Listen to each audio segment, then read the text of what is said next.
Graça e paz, igreja. Vamos dar início ao nosso culto. Queria agradecer a presença de todos aqui. A Edna Lúcia está conosco. Você seja bem-vinda novamente. Que Deus possa te abençoar. O Johnny também está conosco aqui, se recuperando. Deus está contigo. Em nome de Jesus, oremos.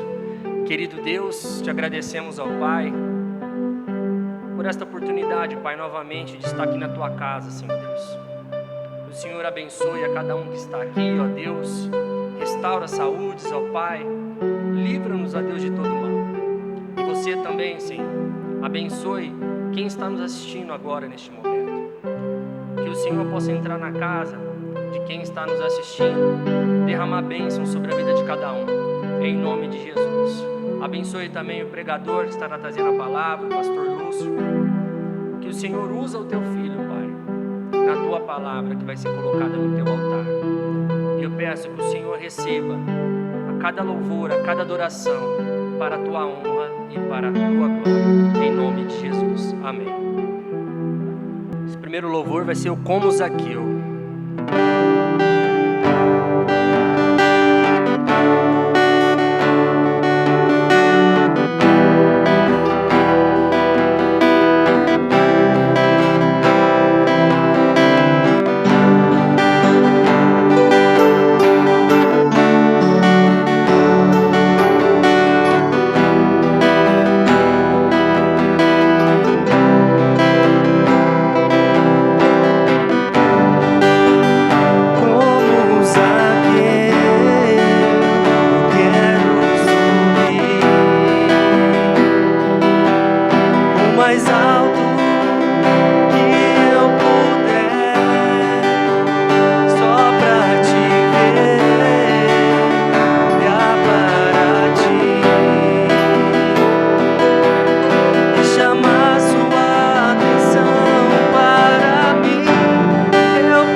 possa entrar na sua casa e fazer o milagre, em nome de Jesus.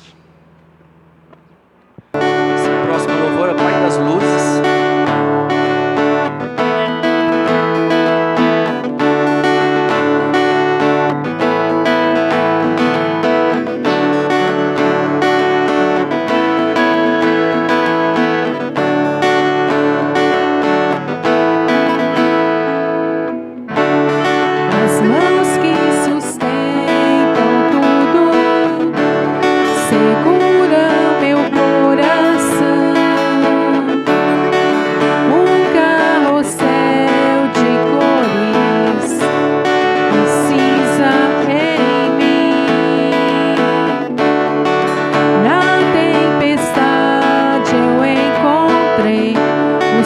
Só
me atraiu e eu, sem palavras, me aproximo, quebrantado por seu amor, pela cruz me chamou gentilmente, me atraiu e eu, sem palavras, me aproximo, quebrantado por seu amor.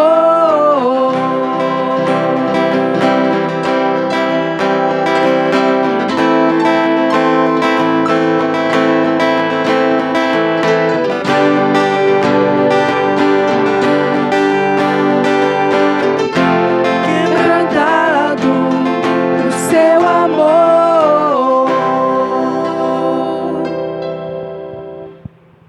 Querido Deus, te agradecemos, ó Pai, pelos dízimos, pelas ofertas que foram colocadas no teu altar, Senhor Deus. Que o Senhor abençoe a cada um que contribuiu, que o Senhor abençoe a cada um que vai fazer sua transferência bancária, Senhor Deus.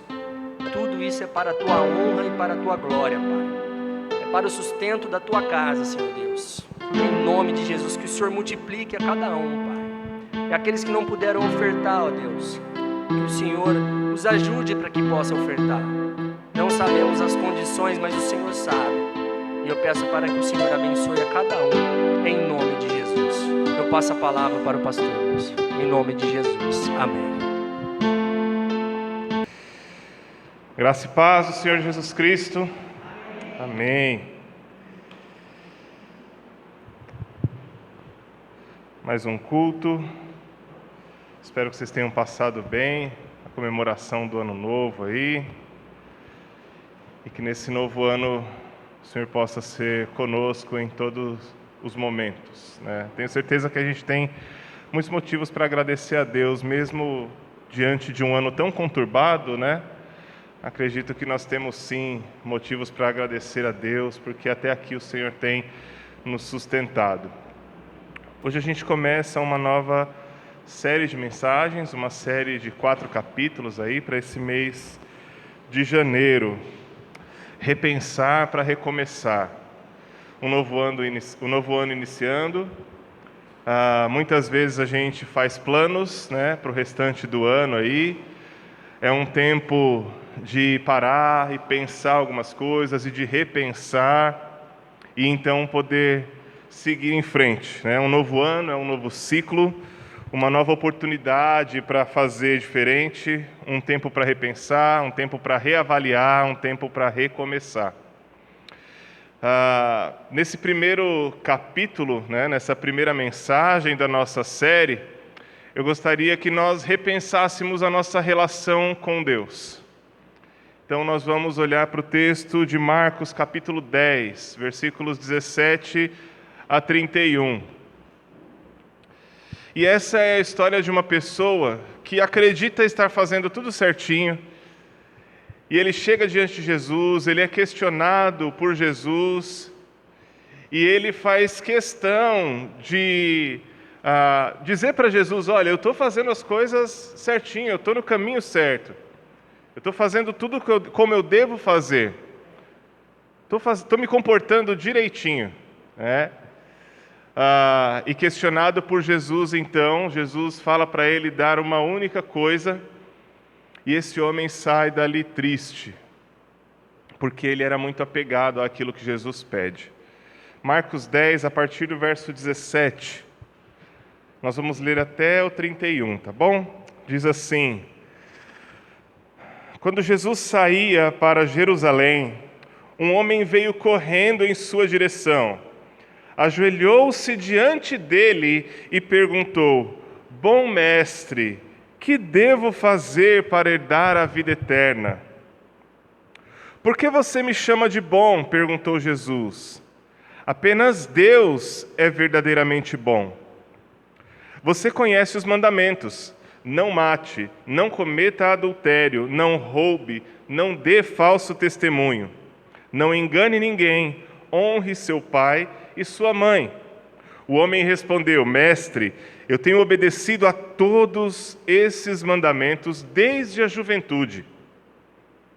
Com amor, Jesus olhou para o homem e disse: ainda há uma coisa que você não fez. Vá, venda todos os seus bens e dê o dinheiro aos pobres. Então você terá um tesouro no céu. Depois venha e siga-me. Ao ouvir isso, o homem ficou desapontado e foi embora triste, pois tinha muitos bens. Jesus olhou ao redor e disse a seus discípulos: como é difícil os ricos entrarem no reino de Deus. Os discípulos se admiraram de suas palavras, mas Jesus disse outra vez: filhos, entrar no reino de Deus é muito difícil. É mais fácil um camelo passar pelo buraco de uma agulha que um rico entrar no reino de Deus. Perplexos, os discípulos perguntaram: então quem pode ser salvo? Jesus olhou atentamente para eles e respondeu: para as pessoas é impossível, mas não para Deus. Para Deus tudo é possível. Então Pedro começou a falar: deixamos tudo para segui-lo. Jesus respondeu: eu lhes garanto que todos que deixaram casa, irmãos, irmãs, mãe, pai, filhos ou propriedades por minha causa e por causa das boas novas, receberão em troca neste mundo 100 vezes mais casas, irmãos, irmãs, mães, filhos e propriedades, com perseguição, e no mundo futuro terão a vida eterna. Contudo, muitos primeiros serão os últimos, e muitos últimos serão os primeiros. Vamos orar mais uma vez? Querido Deus, obrigado pela sua palavra, obrigado pela forma tão graciosa que o Senhor fala conosco. Obrigado por nos orientar, obrigado por nos dar caminho para seguir. Em nome de Jesus,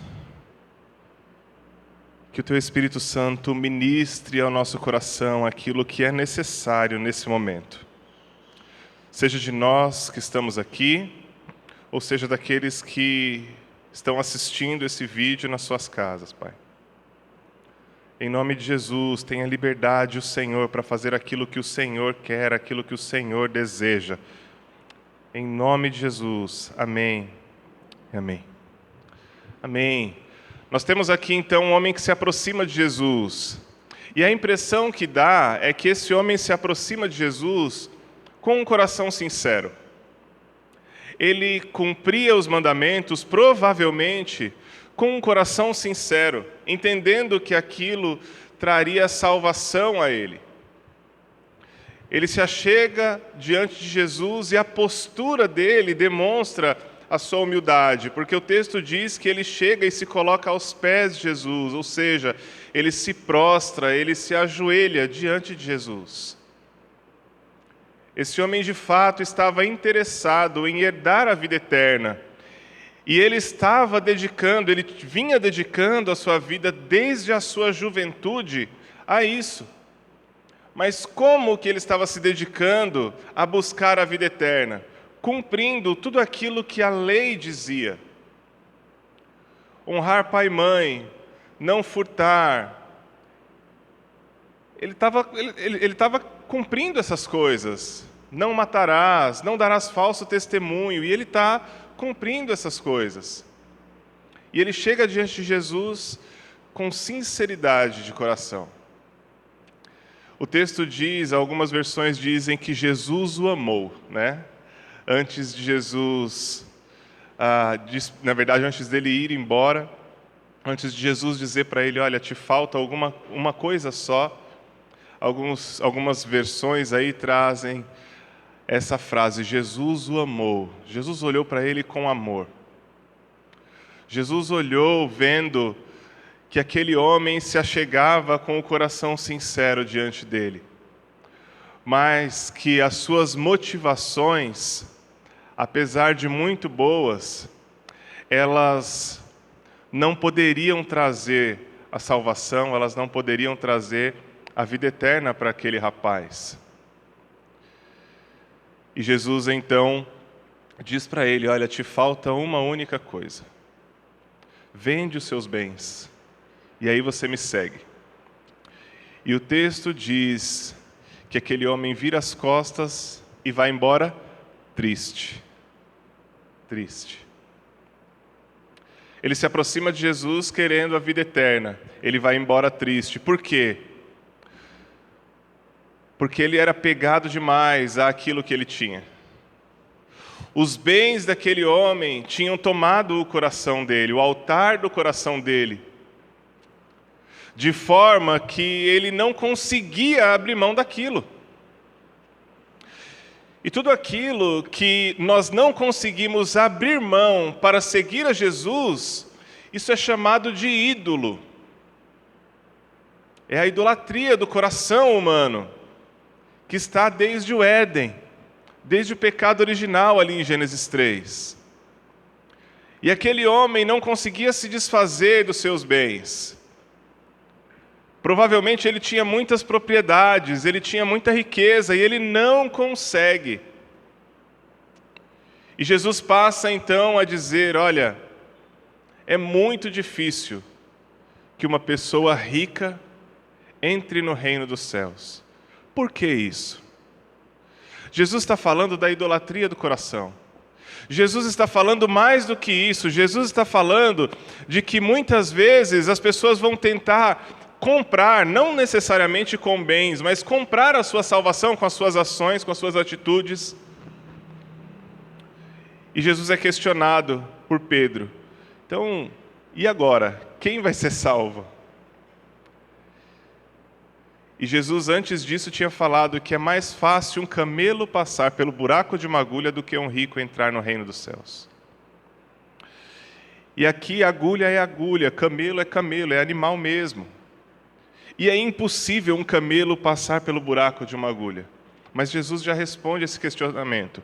Para os homens é impossível, mas para Deus, nada é impossível. O que Jesus está dizendo aqui é que a entrada no reino dos céus não pode vir através dos bens, não pode vir através do esforço próprio, não é algo que a gente consegue diante das nossas possibilidades. É algo que Deus faz. É algo que Deus fez quando Jesus subiu na cruz do Calvário. Aquele homem que se aproxima de Jesus, ele se aproxima com segurança em si mesmo. Ele tinha segurança naquilo que ele fazia, ele tinha segurança nos bens que ele tinha, ele se comportava direitinho, ele se comportava bem, ele dava um ótimo testemunho.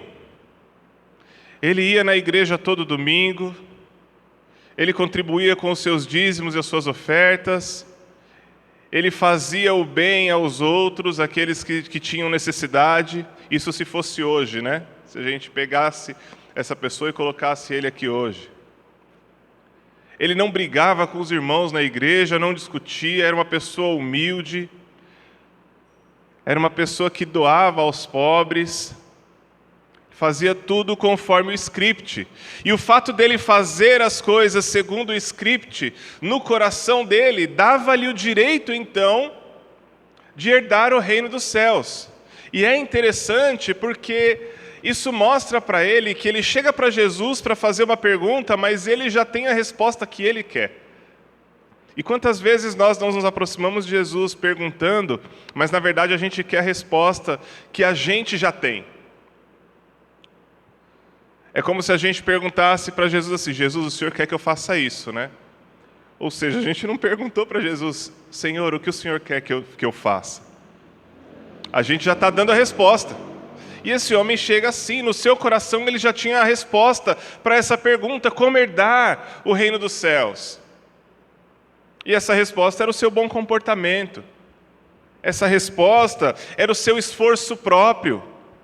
Era aquilo que ele estava fazendo. Poxa, mas eu mereço, ele poderia dizer, porque eu faço tudo direitinho. Ó céus, ó vida, ó azar. Por que comigo não? Porque tenho me esforçado tanto, Senhor.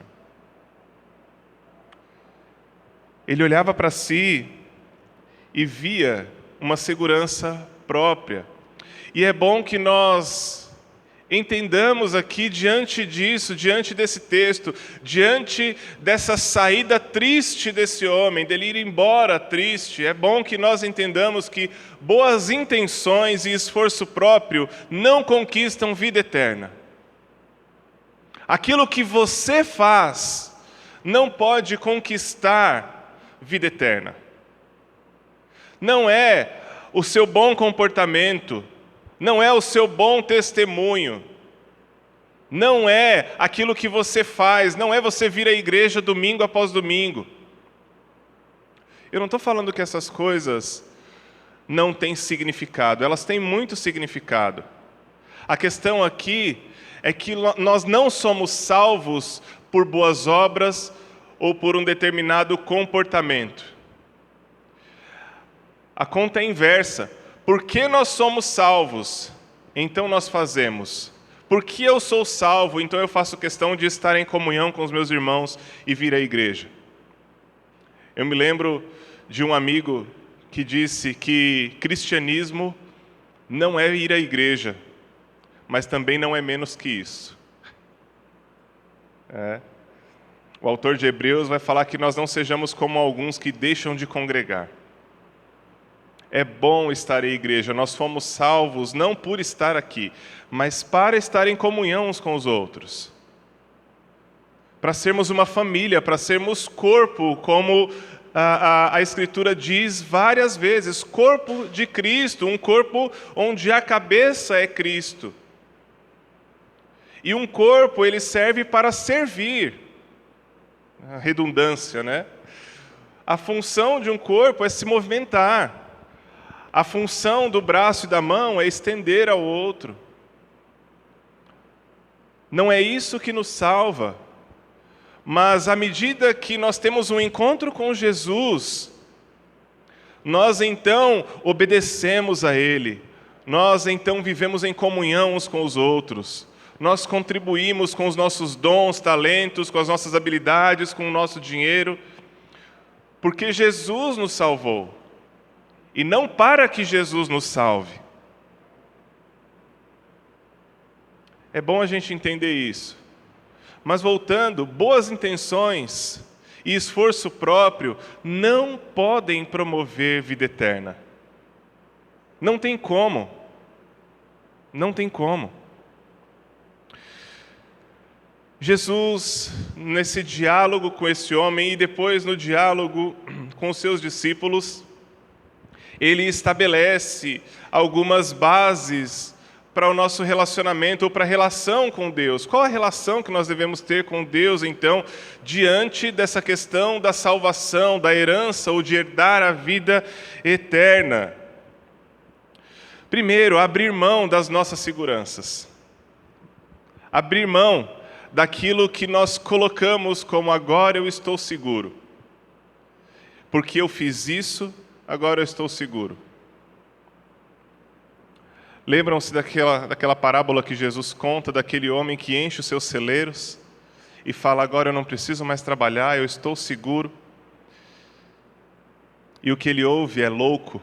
Ainda essa noite pedirão a sua alma, de que valeu tudo isso?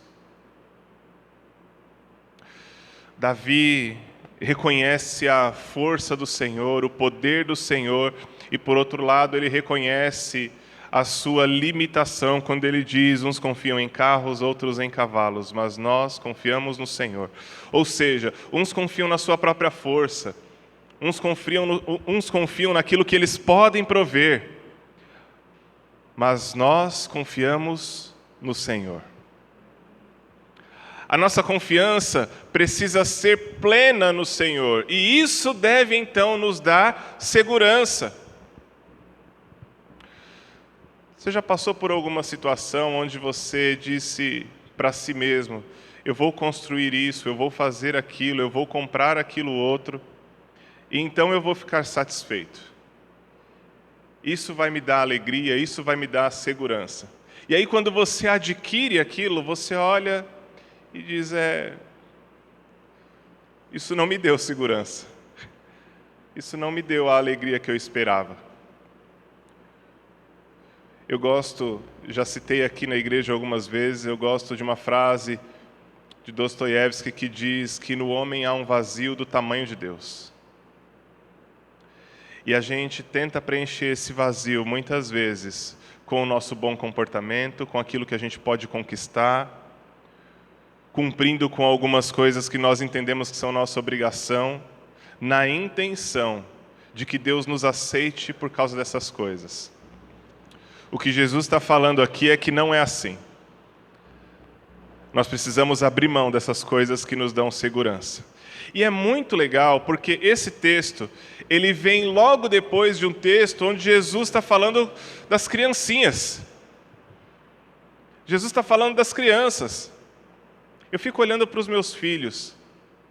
O chicote está estralando, às vezes a gente está com algumas dificuldades. E eles estão brincando, eles estão se divertindo, eles estão sorrindo. Eles não estão nem aí porque eles confiam, simplesmente por isso.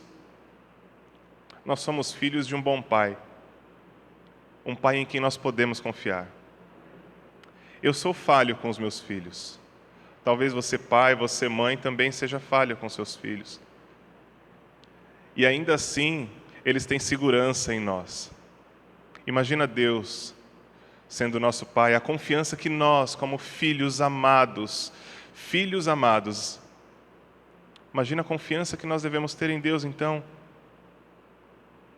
Jogue fora a sua segurança em você mesmo e naquilo que você pode fazer. Coloque a sua segurança em Jesus. Em Jesus somente. E a partir disso, há uma entrega total. Jesus olha para aquele homem e fala para ele: venda tudo o que você tem, venda suas propriedades e bens e me segue.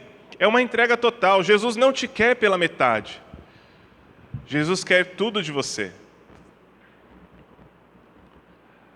No nosso relacionamento, na nossa relação com Deus, a entrega precisa ser total.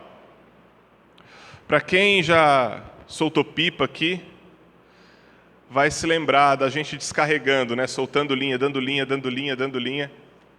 E aí, às vezes, bate um medinho e a gente fala: não, peraí, está indo longe demais, se vier alguém aqui vai me cortar na mão, eu vou ficar sem meu pipa, eu vou ficar sem linha e não vou mais soltar pipa. Aí bate o medinho, você começa a fazer o quê? A enrolar de novo. Será que na nossa vida nós não fazemos isso em relação a Deus? A gente diz: Senhor, estou te entregando, estou dando a linha. Mas em um determinado momento, nosso coração talvez se angustie, talvez tema algo. Fala: não, Senhor, mas deixa eu dar uma resolvida nesse negócio aqui. Deixa eu enrolar um pouquinho a linha. Deixa eu enrolar um pouquinho. O que Deus quer de nós é entrega total. Tudo. E nós cantamos. Alguém já disse que o momento que nós cantamos como igreja é o momento em que nós mais mentimos. Que Deus tenha misericórdia de nós. Tudo entregarei. Tudo entregarei. Sim, por ti, Jesus bendito, né? Tudo deixarei. É verdade? Precisa ser verdade. Precisa ser verdade. Nós devemos sim entregar tudo. Assim como Jesus pede daquele homem, ele pede de nós: entregue tudo. E nós temos garantias de que esse é o melhor. Entrega o teu caminho ao Senhor, confia nele e ele tudo fará. Entrega. Nós temos promessa para as nossas vidas. Nós temos a palavra onde nós podemos nos segurar. Nós não estamos confiando numa pessoa qualquer, nós estamos confiando na pessoa do Deus vivo. E Ele pede entrega. Essa é mais uma base da nossa relação com Deus. Dependência total. Quando nós entregamos, nós estamos nos colocando na condição de dependentes de Deus. E o autor de Provérbios vai dizer: não dependa do seu próprio entendimento. Dependência de Deus. Quando eu declaro, Senhor, eu me entrego completamente, eu entrego as minhas lutas, eu entrego as minhas dificuldades, eu entrego a minha caminhada, eu entrego tal situação, eu entrego a minha saúde, eu entrego a minha situação financeira. Eu estou dizendo, Senhor, eu dependo de Ti, não dependo de mim. Eu dependo do Senhor. Meus irmãos, eu me lembro agora de uma situação específica que nós passamos aqui na igreja, com o Gui, o filho da Carol. Vocês vão se lembrar, ele estava internado na UTI, e os médicos estavam dando medicamento, se eu não me engano, eles não estavam fazendo efeito, e nós clamamos a Deus aqui num dia pela manhã. No dia seguinte, esse menino saiu da UTI. Dependência de Deus, dependência do Senhor. Não há nada que nós possamos fazer para prover salvação. Não há nada que nós possamos fazer para prover vida eterna, a não ser depender em entrega total desse Deus. Nós precisamos entender na nossa relação com Deus que Jesus ele faz com que o impossível se torne possível. Jesus faz com que o impossível se torne possível. E ele diz isso, para os homens é impossível, mas nada é impossível para Deus. E Jesus é o próprio Deus. E nós precisamos acreditar nisso. Que quando não há possibilidades para nós, para Deus há possibilidade. Em relação à nossa vida eterna, à nossa salvação, é impossível que nós façamos algo para prover isso. Não dá. No Antigo Testamento, eram oferecidos sacrifícios de sangue como expiação pelo pecado. Uma expiação temporária, mas o Cordeiro de Deus que tira o pecado do mundo se entregou de uma vez por todas para que o nosso pecado pudesse ser expiado, para que nós pudéssemos ter o perdão dos nossos pecados de uma vez por toda e para sempre. Para que nós possamos então desfrutar de uma relação saudável com o Senhor, para que nós possamos então herdar a vida eterna, o reino de Deus, que não tem a ver com esse reino caído, de pandemia, esse reino caído de tristeza, de dor, mas a própria Escritura nos promete que não haverá mais choro, que não haverá mais sofrimento. Esse mundo corrompido não se compara, e o nosso conforto nesse mundo corrompido também não se compara com aquilo que está preparado para nós através de Jesus Cristo, no reino dos céus. Não se compara. E quando nós entendemos isso, nós então seguimos. Nós abrimos mão, nós colocamos a nossa segurança em Deus, a nossa dependência nele, nós abrimos mão da nossa própria segurança e seguimos. E seguimos. E nesse seguir, então, nós podemos ter segurança nesse Deus. Concluindo, nós devemos nos aproximar de Jesus por quem Ele é, não pelo que Ele pode dar. No sentido de que nós temos que olhar para o coração de Jesus e não para as suas mãos. Nós precisamos desenvolver um relacionamento com Jesus, baseado no fato de que Ele é o próprio Deus, que nos ama e quer um relacionamento com a gente.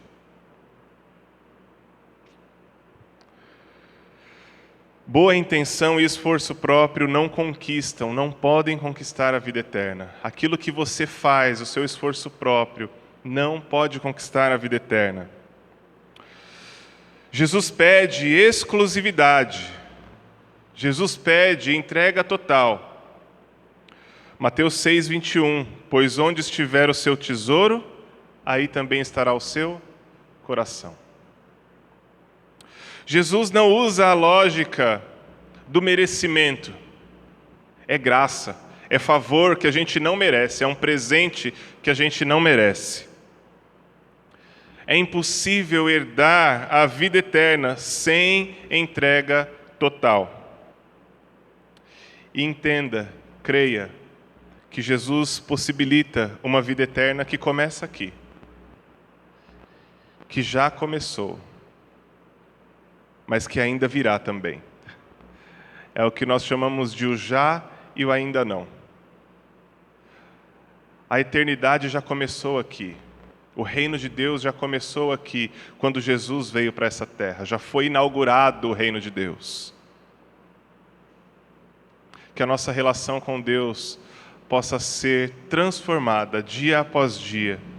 Que nós não levemos em conta as nossas limitações, mas nós olhemos para esse Deus que é ilimitado e que nos amou tanto, que enviou o seu único Filho para morrer por nós, para prover um relacionamento com a gente. Vamos orar mais uma vez.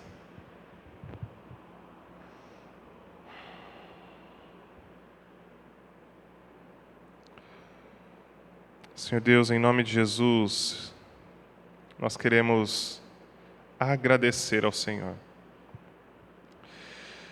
Eu clamo ao Senhor para que aqueles que estão me ouvindo aqui, aqueles que estão me ouvindo em casa, possam nesse momento repensar e recomeçar um relacionamento profundo com o Senhor. Eu não estou dizendo que não haja relacionamento. Há sim, mas muitas vezes nós precisamos repensar e realinhar, Pai. Que o Senhor nos ajude nisso, se for necessário. E que as bases para essa relação com o Senhor, Deus, possam ser cravadas, fincadas no nosso coração, na nossa mente, e produzam fruto, e fruto que permaneça. Em nome de Jesus. Amém. Amém. Nós vamos agora passar para o nosso momento de ceia. E você que está em casa, se você preparou aí o seu suco de uva, o seu pão, participe desse momento com a gente também. Esse Deus que provê relacionamento com Ele mesmo através de Jesus Cristo, Ele estabelece para nós um memorial. E o que é um memorial? Um memorial é aquilo que você olha para se lembrar de algo. É aquilo que você faz para guardar na memória, na lembrança de algo. E esse memorial, que é a ceia do Senhor, ele é um memorial que nos faz lembrar do sacrifício de Jesus. Esse sacrifício que faz com que aquilo que era impossível se torne possível. Um memorial que não só nos diz a respeito do que aconteceu, mas nos diz a respeito do que virá, da vida eterna, do reino de Deus, da nova Jerusalém, como diz João ali em Apocalipse, que ele viu que descia do céu. A ceia do Senhor nos faz lembrar que nós pertencemos ao reino de Deus e não a este reino caído. Então que agora, no momento de celebrar e de participar da ceia do Senhor, você tenha na memória, tenha no coração o fato de que Jesus te amou e Ele proporcionou tudo o que é necessário para que você se relacione com Deus de forma profunda. Se você vai participar da ceia nesse momento, fique de pé, por favor. Orar mais uma vez, consagrando esses elementos ao Senhor. Pai, nós celebramos ao Senhor, nós louvamos ao Senhor. Essa é a primeira vez nesse ano que nós celebramos a Santa Ceia, nos lembrando do Teu sacrifício por nós e dos resultados, das consequências desse sacrifício para nós. Obrigado, Jesus, obrigado.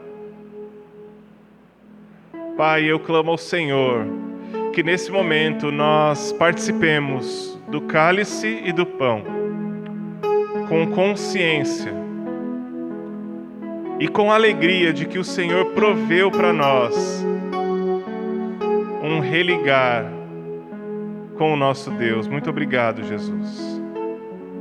Que ao participar desse momento, nós possamos estar conscientes do Teu amor por nós. Em nome de Jesus. Amém.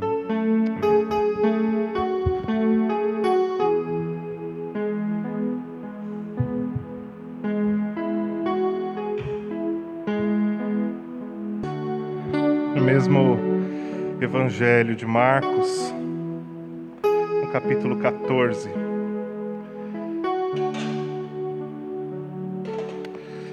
versículo 22, diz que enquanto comiam, Jesus tomou o pão e o abençoou.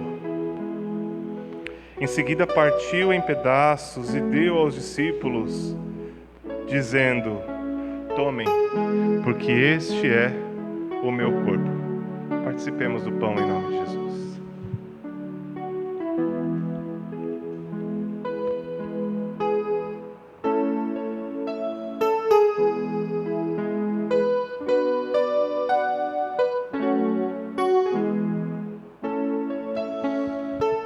Então tomou o cálice de vinho e agradeceu a Deus. Depois entregou aos discípulos e todos beberam. Então Jesus disse: este é o meu sangue que confirma a aliança, o compromisso. Ele é derramado como sacrifício por muitos. Participemos do cálice em nome de Jesus.